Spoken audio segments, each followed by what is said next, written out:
Good morning દીકરાઓ.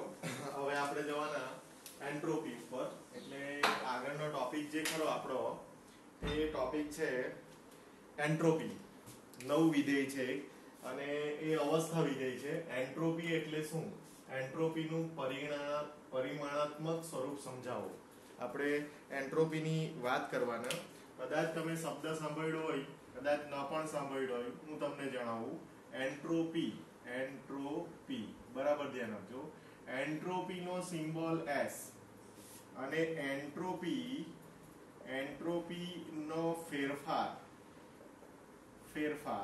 જે ખરો તે ડેલ્ટા S વડે દર્શાવે. એન્ટ્રોપી જે ખરું એ અવસ્થા વિધેય છે. એન્ટ્રોપી એ અવસ્થા વિધેય છે. હું અમુક વસ્તુ ખાસ કરીને લખી જાઉં. એક, એન્ટ્રોપી નો સિમ્બોલ શું આવે, એન્ટ્રોપી ના ફેરફાર નો સિમ્બોલ શું આવે. એન્ટ્રોપી એ અવસ્થા વિધેય છે. અવસ્થા વિધેય એટલે શું? તો કે પ્રારંભિક અને અંતિમ અવસ્થા ઉપર આધાર રાખે, પણ એ કઈ રીતના પ્રાપ્ત કરવામાં આવી તેની સાથે એને નિસ્બત હોતી નથી. તો બહુ અગત્યનું વિધેય છે, અવસ્થા વિધેય કહેવાય, ડેલ્ટા S. એટલે એન્ટ્રોપી એ અવસ્થા વિધેય છે. ભાઈ એન્ટ્રોપી છે શું? તો કે એન્ટ્રોપી ની વ્યાખ્યા કરવામાં આવે તો એન્ટ્રોપી શું છે તેની વાત કરીએ તો કે એન્ટ્રોપી એ એટલે કે અવ્યવસ્થાનું માપ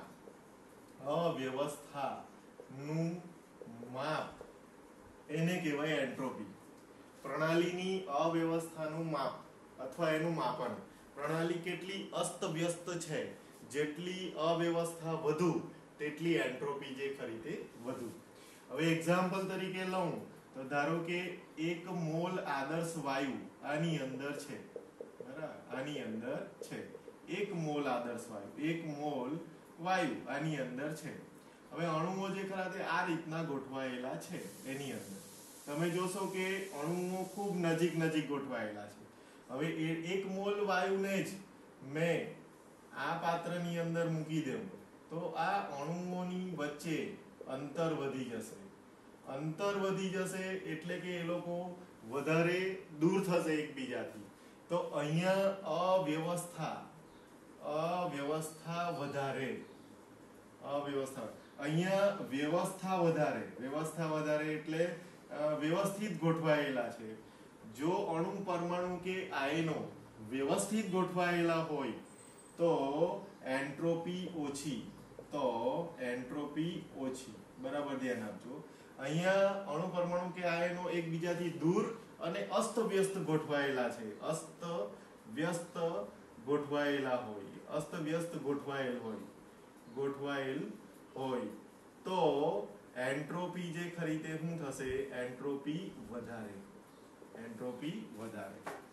હવે તમે જુઓ કે જ્યાં અવ્યવસ્થાનું માપ હોય, અવ્યવસ્થા વધારે હોય ત્યાં એન્ટ્રોપી વધારે હોવાની. હવે માનો કે મારી પાસે એક પ્રક્રિયા છે. શું છે? પ્રક્રિયા. અને એ પ્રક્રિયામાં મેં અહીંયા એમ કહું કે મારી પાસે અહીંયા પ્રક્રિયક છે અને અહીંયા છે નિપજ.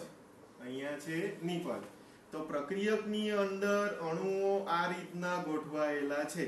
તો એકબીજાની બાજુમાં ગોઠવાયેલા છે એટલે અહીંયા વ્યવસ્થિત ગોઠવાયેલા છે. શું છે? વ્યવસ્થિત ગોઠવાયેલ છે.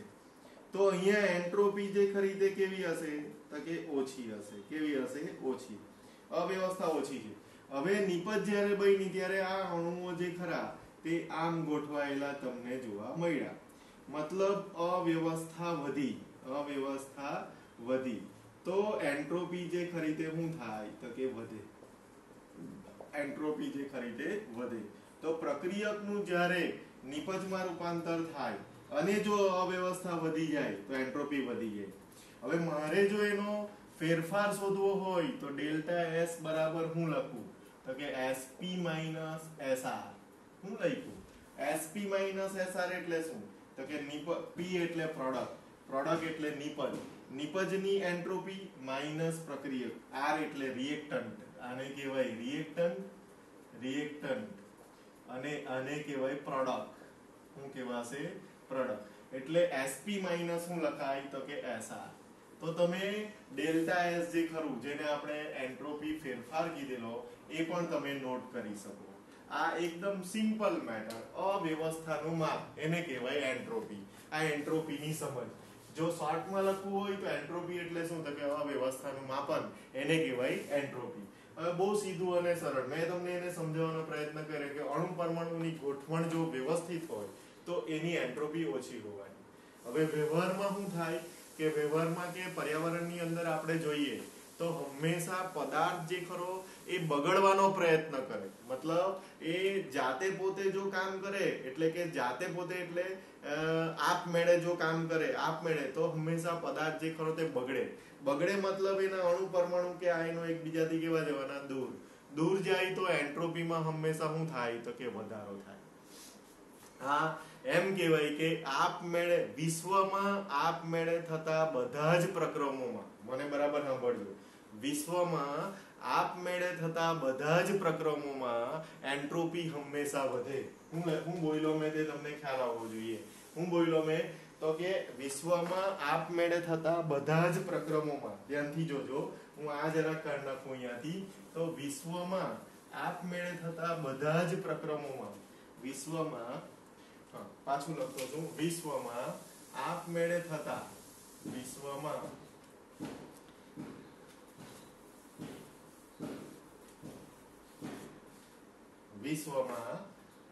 આપમેળે થતા બધા જ પ્રક્રમોમાં એન્ટ્રોપી હંમેશા વધે. એન્ટ્રોપી હંમેશા વધે. અને બીજું વાક્ય બી ખાસ કરીને લખવું, અહીંયા અગત્યનું નથી, પણ વિશ્વમાં આપમેળે થતા બધા જ પ્રક્રમોમાં મુક્ત ઉર્જા હંમેશા ઘટે. આ વાક્ય જે ખરું ને, વાક્ય નથી, આ ઉષ્માગતિશાસ્ત્રનો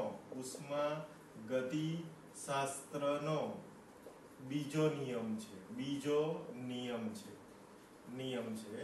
આયરા ઉપરના જે બે વાક્ય લખ્યા એ ઉષ્માગતિશાસ્ત્રનો બીજો નિયમ છે. પ્રથમ નિયમ તો ઉર્જા સંરક્ષણનો નિયમ, એ તો તમે જાણતા છો.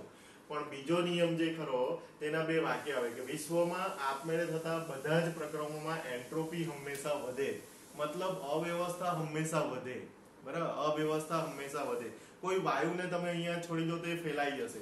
અગરબત્તી અહીંયા તમે સળગાવો તો એનો ધુમાડો જે ખરો તે આખા રૂમમાં ફેલાઈ જશે. તો અણુઓ જે ખરા તે ફેલાય એટલે કે એકબીજાથી દૂર થાય.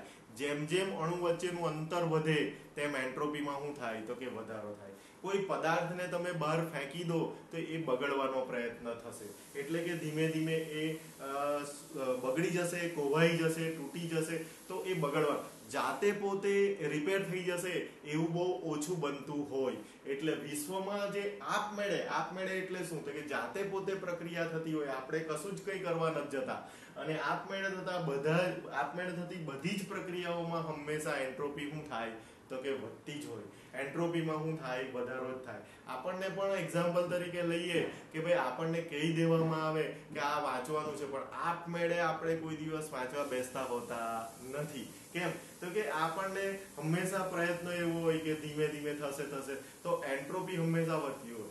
આપમેળે થતા બધા જ પ્રક્રમોમાં એન્ટ્રોપી હંમેશા શું થાય? વધે. અને એન્ટ્રોપી વધે, એન્ટ્રોપી એટલે એસ એટલે મેં લખી જ દીધેલું છે એન્ટ્રોપીમાં. અને વિશ્વમાં આપમેળે થતા બધા જ પ્રક્રમોમાં મુક્ત ઉર્જા હંમેશા ઘટે. મતલબ કોઈ પણ આપમેળે થતી પ્રક્રિયા હોય એટલે પ્રક્રિયકનું હેમાં રૂપાંતર થવાનું? નિપજમાં. અને નિપજમાં રૂપાંતર થતું હોય, આપમેળે થતું હોય, તો હંમેશા એ ઉર્જા ગુમાવે એટલે ઉષ્મા ફેંકી દે એટલે મુક્ત ઉર્જા હંમેશા શું થાય? ઘટે. મુક્ત ઉર્જા જે ખરી એનો સિમ્બોલ આવે ડેલ્ટા જી. શું આવે? Delta G. એ પણ આપણે ભણવાના, આના પછીના ટોપિકની અંદર ભણશું. પણ આને ઉષ્માગતિશાસ્ત્રનો શું કહેવાશે?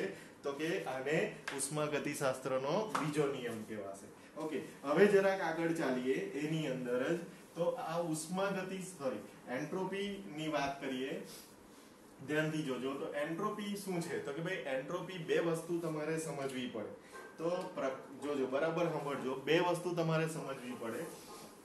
આજે આપમેળેની વાત કરી ને, એ આપમેળે થતી પ્રક્રિયા જે હોય ને એમાં એન્ટ્રોપી કેવી હોય, તો કે એન્ટ્રોપી જે ખરી, ધ્યાન આપજો, આપમેળે થતી પ્રક્રિયામાં હંમેશા એન્ટ્રોપી વધે. એન્ટ્રોપી શું થાય, તો કે વધે. એટલે એવું કહેવાય કે આપમેળે થતી પ્રક્રિયા, માનો કે A is convert into B, અને આ પ્રક્રિયા આપમેળે થાય. કેવી થાય? આપમેળે.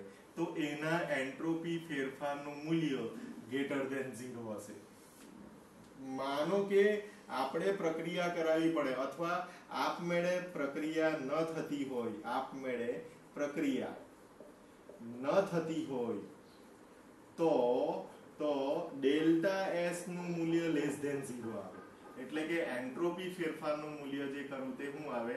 <0 આવે. મતલબ શું થઈ ગયો? તો કે ડેલ્ટા એસ >0 મતલબ શું? તો કે ડેલ્ટા એસ ની વેલ્યુ જે ખરી તે પોઝિટિવ હશે. અહીંયા ડેલ્ટા એસ ની વેલ્યુ જે ખરી તે કેવી હશે? નેગેટિવ હશે. કેવી હશે? નેગેટિવ. પણ ધારો કે મેં આવું લખી દેમ કે A is converting to B અને B is converting to A, પ્રતિવર્તી. પણ બંને આપમેળે થાય. આ પણ આપમેળે થતી હોય ત્યારે delta S is equal to 0, અને જ્યારે delta S is equal to 0 ત્યારે પ્રક્રિયા જે ખરી તે સંતુલિત અવસ્થા ધરાવતી હશે. બરાબર ધ્યાન આપજો, હું જે વાક્ય લખું તે તો સંતુલિત અવસ્થા ધરાવતી હશે. પણ માનો કે એમ લખ્યું મેં કે ધ્યાનથી જોજો, માનો કે લખ્યું મેં A is converting to B અને આપમેળે થાય. આપમેળે એટલે સ્પોન્ટેનિયસ કહેવાય, ઇંગ્લિશમાં એને સ્પોન્ટેનિયસ કહેવાશે. અને આમ લખી તેમાં મેં લખું નોન સ્પોન્ટેનિયસ, એટલે નોન સ્પોન્ટેનિયસ લખું તો આપમેળે થતી નથી, તો અહીંયા ડેલ્ટા S <0 આવે અને અહીંયા ડેલ્ટા S શું આવે? 0 આવે. તો તમે આવું કહી શકો. હવે આ જે ફેરફાર મેં બતાવ્યો તેમાં હું શબ્દ વાપર્યો, બરાબર ધ્યાનથી જો, તો કે મેં એક શબ્દ વાપર્યો આપમેળે. શું છે? આપમેળે એટલે જાતે પોતે પ્રક્રિયા થઈ જાય, આપણે કંઈ કશું કરાવવા જતા નથી. તો તેમાં એન્ટ્રોપી હંમેશા શું થાય? વધે. ઓકે, આ વસ્તુની સમજ, આ એન્ટ્રોપીનું બેઝિક નોલેજ કહેવાય. બેઝિક નોલેજ એટલે બેઝિક વસ્તુ આપણને ખબર હોવી જોઈએ કે ભાઈ ડેલ્ટા એસ ની વેલ્યુ ક્યારે પોઝિટિવ હોય, ક્યારે નેગેટિવ હોય, કઈ પ્રક્રિયામાં હોય, આપમેળે થતી હોય, ન થતી હોય, સંતુલનમાં હોય તો ડેલ્ટા એસ નું મૂલ્ય શું આવે. તો આ બધી વસ્તુઓ જે ખરી તે આપણને ખબર હોવી જોઈએ, અને ની ખબર હોય તો અત્યારે જાણી લેવાની. બરાબર. અને એ તમે જ્યાં સુધી ભણશો, આ જે હું વાત કરું આઈડિયા, એ વાત જે ખરી ને એ તમે જ્યાં સુધી ભણશો ત્યાં સુધી કેમેસ્ટ્રીની અંદર કામ લાગશે. કેમેસ્ટ્રીની અંદર તમને જ્યાં સુધી ભણશો ત્યાં સુધી થર્મોડાયનેમિક્સ એ એવું ચેપ્ટર છે કે જે JEE નીટ માટે પણ બહુ ઇમ્પોર્ટન્ટ અને MA બહુ ઇમ્પોર્ટન્ટ. તો આ વસ્તુ જે ખરી તે બેઝિક વસ્તુ આપણને ખબર હોવી જોઈએ, અને એ ખબર હોય તો જ આપણે આગળ ચાલી શકીએ. તો દીકરાઓ આ બરાબર ધ્યાનથી અને વ્યવસ્થિત મગજમાં ઉતારી લેજો કે ઉષ્માગતિશાસ્ત્રનો બીજો નિયમ બી કદાચ તમને આવડવો જોઈએ, અને એમાં ડેલ્ટા એસ એટલે કે એન્ટ્રોપીનું મૂલ્ય જે ખરું તે કેવી રીતના આપણે શોધી શકીએ, ક્યારે પોઝિટિવ ક્યારે નેગેટિવ, સંતુલિત અવસ્થા ક્યારે હોય એ જોઈ લેવું. ઓકે દીકરાઓ, હવે આગળ ચાલવાના આપણે.